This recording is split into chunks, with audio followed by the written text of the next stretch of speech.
Yo para Wibu Rebaners, terima kasih telah mengklik video ini dan selamat datang di segmen Wibu Spoiler. Nah, di segmen Wibu Spoiler kali ini gue mau ngebahas Ino Battle no Nichijou. Dan yang mau gue bahas adalah ending dari Ino Battle no Nichijou. Buat lu pada yang pengen dukung gue lebih jauh, lu bisa donasiin duit jajan lu ke Saweria gue yang linknya gue taruh di deskripsi. Oke lah ya, daripada gue banyak bacot nih, cuy, mending lu pada siapin kopi, siapin cemilan, siapin sebatang rokok, dan kencangkan celana dalam. Kalau udah, kita langsung aja ke pembahasannya. Nah, sebelum gue ngebahas ending, gue mau ngasih tau dulu nih, kalau Ino Battle no Nichijou dapat season 2, maka akan jadi anime yang ya bisa gue bilang lumayan keren lah. Karena kayak yang lu pada tahu, pas di ending animenya si Ando sama yang lainnya atau Ando sama klub sastra itu baru mau ikut dalam perang peri atau perang yang melibatkan orang-orang pengguna kekuatan kayak Ando, Sayumi, Hatoko, Chifuyu, Tomoyo, dan yang lainnya lah. Dan siapa aja yang memenangkan perang peri bisa meminta hal apapun yang dia inginkan.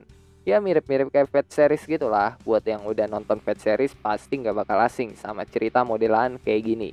Tapi gue gak bakal ngebahas hal itu, karena di video kali ini gue mau langsung aja gitu ngebahas endingnya aja, yang jauh di luar ekspektasi gue.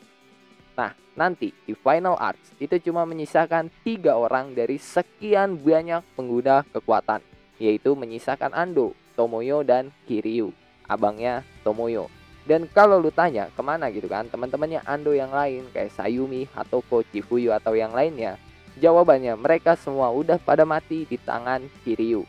Tapi ya Ando, Tomoyo, ataupun Kiryu itu nggak ada yang panik soal teman-teman mereka yang pada mati, karena setelah perang selesai mereka semua itu bakal dihidupin lagi.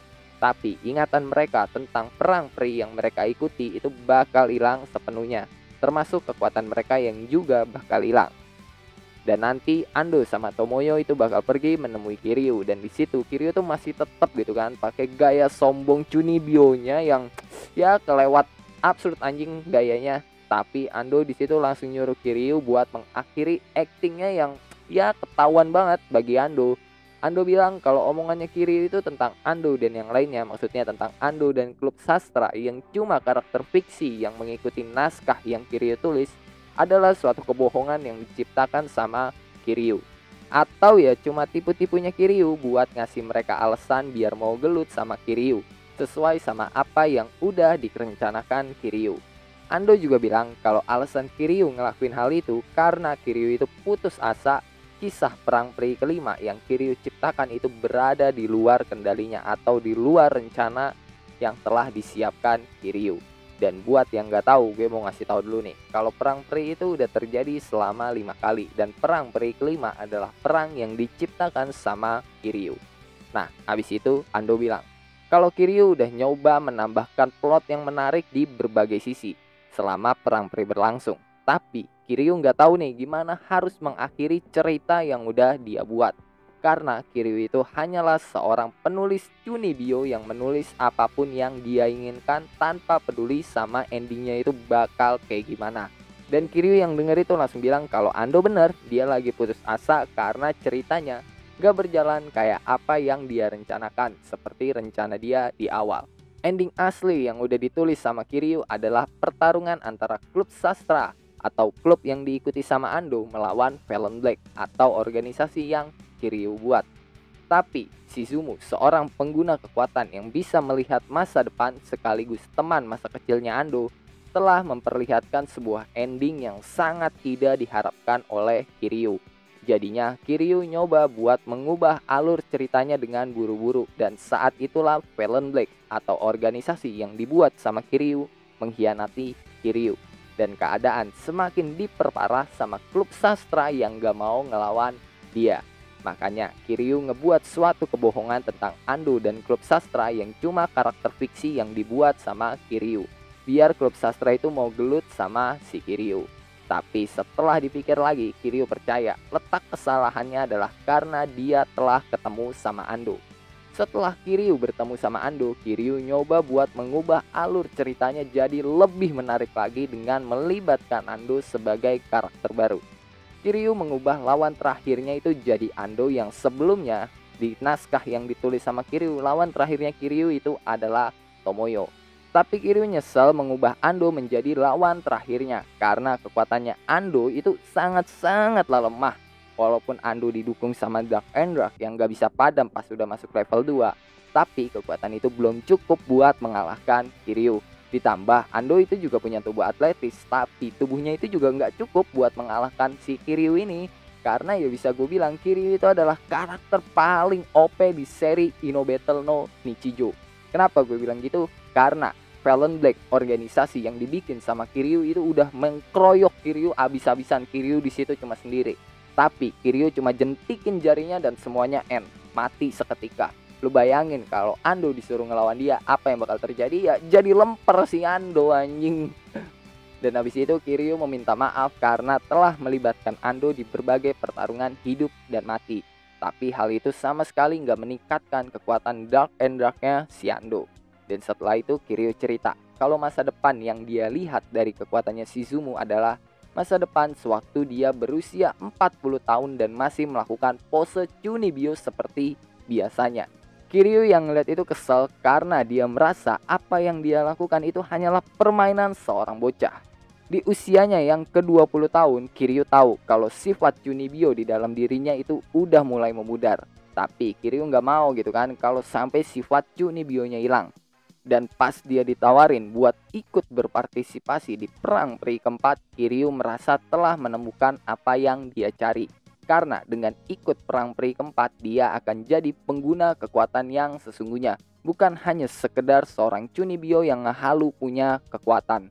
Dan pas Kiryu memenangkan perang peri keempat, dia membuat permohonan untuk melanjutkan perang peri menjadi perang peri kelima. Dan kalau dia menang lagi di perang peri kelima, si Kiryu ini akan membuat permohonan untuk melanjutkan ke perang peri ke-6. Dan karena alasan itulah Valiant Black atau organisasi yang dibikin sama Kiryu itu mengkhianati Kiryu.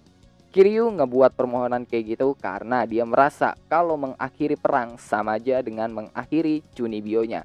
Tapi Kiryu juga tahu semakin dia nggak pengen berubah, maka sifat Chunibyo-nya itu bakal semakin hilang. Maka dari itu, kalau emang Kiryu harus mengakhiri perang dan sifat Chunibyo-nya, dia pengen mengakhirinya dengan cara yang paling epik kayak gelut sampai mati dengan Ando atau Tomoyo. Tapi hal itu malah nggak sejalan sama rencananya Kiryu yang ada ending dari perang peri kelima itu malah jadi sangat-sangat menyedihkan.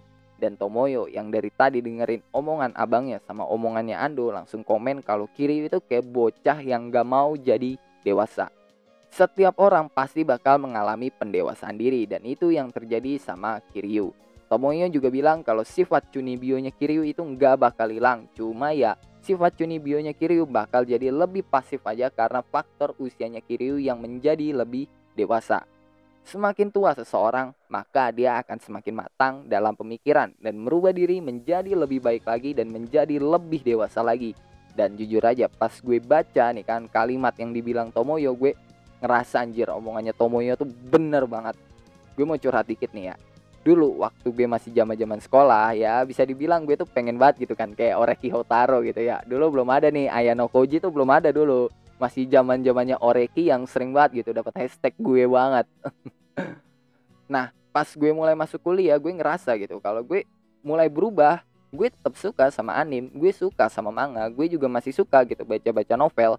Tapi gue udah gak pernah sampai ke tahap pengen jadi MC atau pengen punya harem atau yang lainnya lah. Ya cukup sekedar menikmati cerita dari sudut pandang orang ketiga aja semenjak gue lulus dari SMA. Ya gue gak tahu sih lu pada ngerasain hal yang sama atau enggak ya. Coba lu tulislah jawaban lu di dalam komen, terutama lu yang pada seumuran sama gue nih. Nah setelah Tomoyo bilang kalau Kiryu itu harus mulai dewasa, Kiryu nanya apa emang boleh dia jadi lebih dewasa setelah dia melibatkan semua orang dalam perang dan dia melakukan hal apapun yang dia inginkan selama perang terjadi. Tomoyo bilang kenapa enggak, semua orang yang ikut terlibat dalam perang peri juga gak bakal ingat hal apapun dalam perang peri setelah mereka dihidupin lagi abis perang selesai. Dan abis itu Tomoyo ngajak Kiryu pulang karena orang tua mereka udah nunggu Kiryu buat pulang. Tapi di lain sisi Ando langsung bilang kalau dia akan membantu Kiryu untuk mengakhiri cerita dengan cara yang lebih epik. Ando bilang kalau bukan cuma Kiryu yang merasa sifat Chunibyo-nya itu mulai hilang, tapi Ando juga merasakan apa yang dirasakan oleh Kiryu. yaitu sifat Chunibyo-nya Ando itu juga udah mulai hilang dari dalam dirinya.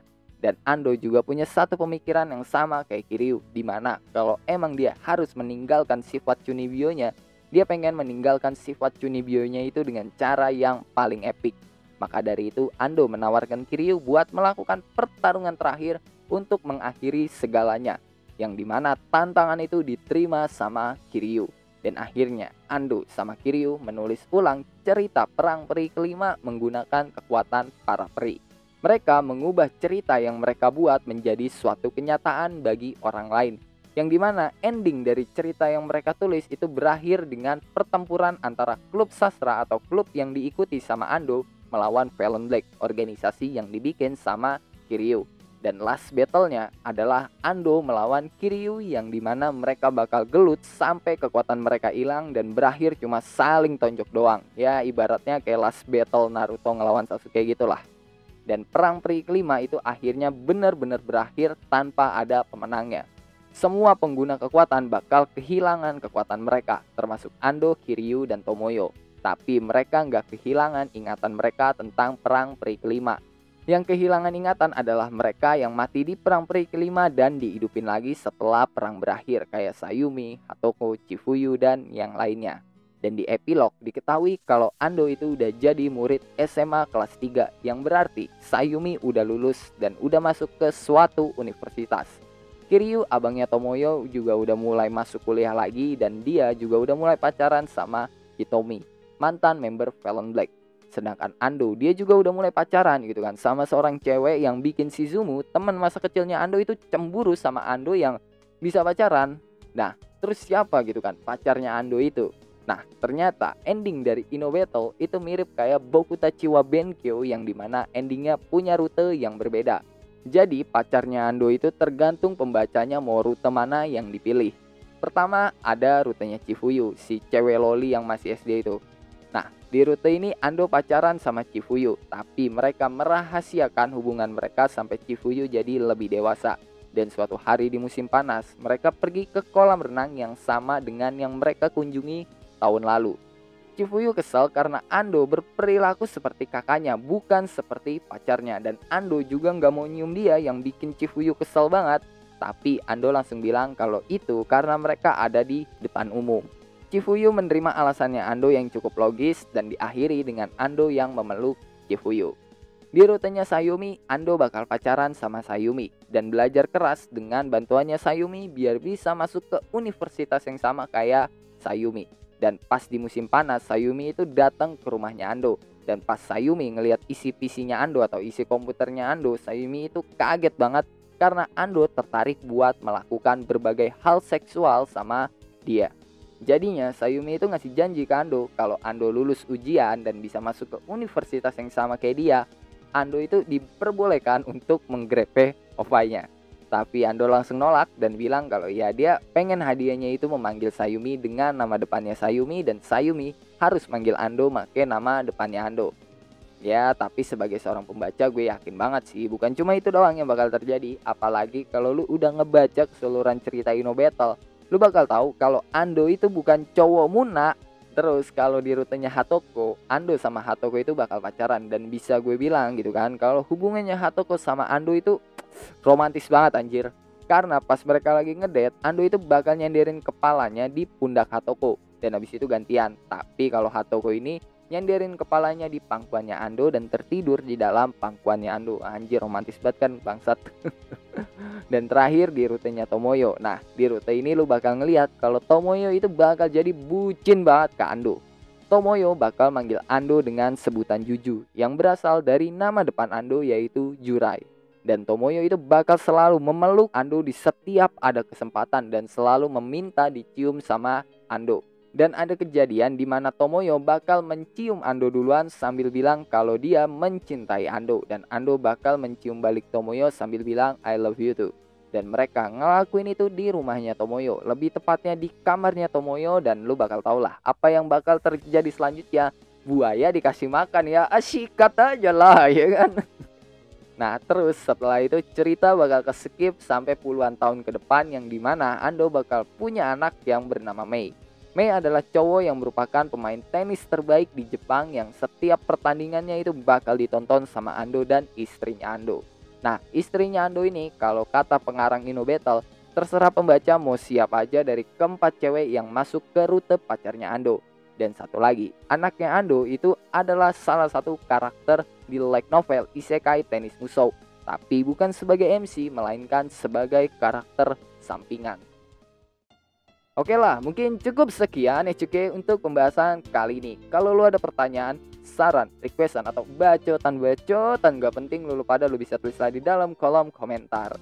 Kalau lu suka sama pembahasan kali ini, lu bisa tekan tombol like. Dan kalau lu gak suka, lu juga boleh dislike. Gue gak maksa lu kok buat tekan tombol like. Dan jangan lupa ngopi hari ini. Sampai jumpa di video selanjutnya and bye-bye.